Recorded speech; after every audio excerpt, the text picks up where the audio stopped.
Narinig na nga po natin kanina kung bakit masama ang loob ni Kuya Danilo laban nga kay Kuya Bong. Pero ngayon po ay narito at kasama natin si Merwin. Magkakaibigan kayo, Merwin? Opo. Magkakabarkada? Opo. Magkakainuman? Naging magkukumpare po kami dahil sa kapitbahay namin na isa rin siya sa ninong. Kaya kami naging magkukumpare. Okay, so matagal na talaga kayo Opo. magkakaibigan. So nung nakita mo na papasok si Mang Bong at si Luna, anong ginawa mo? Tinexto ko agad yung asawa, yung niya, Anong sinabi mo? na pre, andito si Bong tsaka yung asawa mo. Talagang nakita mo silang pumasok at lumabas? Opo.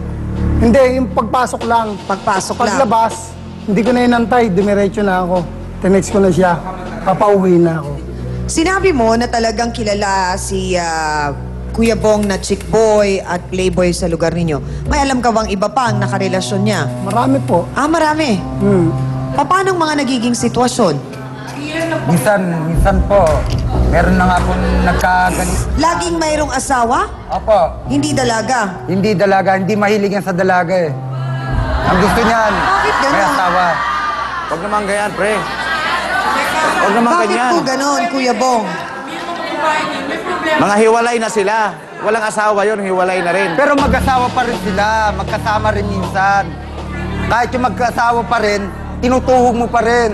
Bakit ang sinasabi kanina, Merwin, ni Mang Bong, may mga akusasyon siya na medyo personal kay Mang Danilo, na sinasabing may lalaki daw si Mang Danilo. Dahil nakita nga doon sa picture kanina. Hindi totoong bakla. Hindi bakla. Ang tagal-tagal lang sa bakla. Gusto naman naming maniwala, Dr. Camille, na meron pa rin namang mga kalalakihan na kayang umiwas sa sinasabing laging dahilan na tukso na naging mahina ako kasi siya ang nang-akit, nadala na lang ako. Bakit po sa palagay ninyo na ganito ang binibigay na ayoko mang isiping parang dahilan o palusot ni Mang Bong o nung mga tinatawag na mga sinasabing mga playboy na lalaki? Basically, yung nakikita ko dito, no, Chang, yung pagkakaroon ni Mang Bong ng isang Casanova complex na tinatawag. Ay, ano po ang ibig sabihin niyang Casanova complex? Parang ang nangyayari po kasi kung napapansin nyo, siya na mismo ang nagsasabi na hindi siya nandiligaw ng babae, ang babae ang lumalapit sa kanya. So parang pinalalabas niya na siya ay may magnet na madaling dumikit.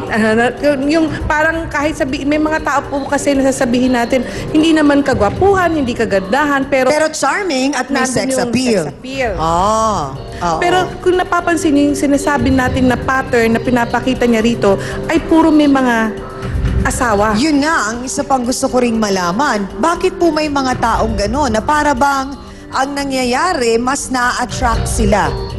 O na-attract nila yung mga taong may ganito, yung nasa isang relasyon na?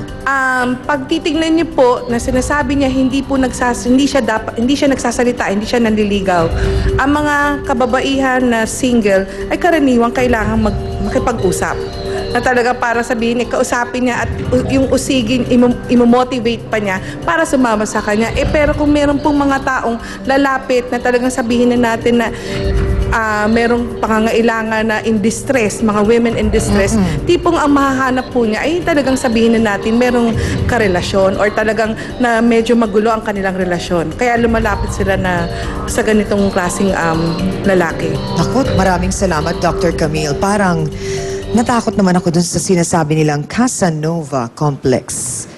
Sa kabila po ng mga naging paliwanag ni Kuya Bong, may nagrereklamo pa siyang o may reklamo pa siyang dapat kaharapin.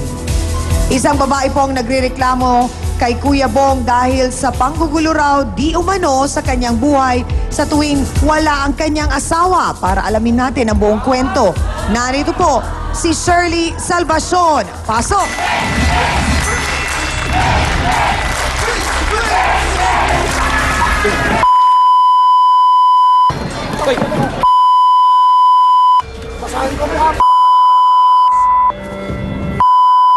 Sandali lang, Shirley, ikaw ang asawa ni Merwin?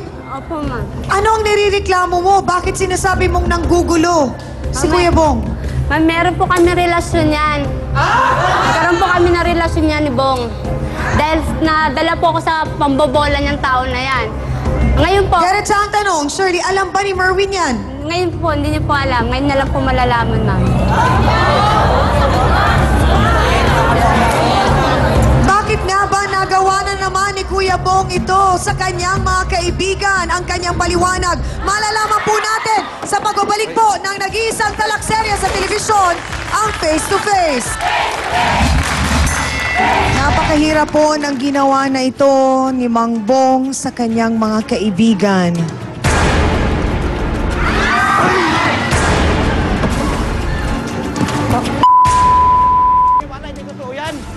Cheryl, nais mo unawaan ni Merwin, bakit mo nagawa yun?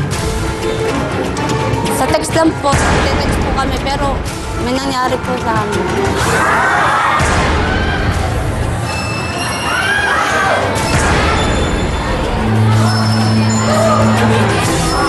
Miss Amy Perez would like to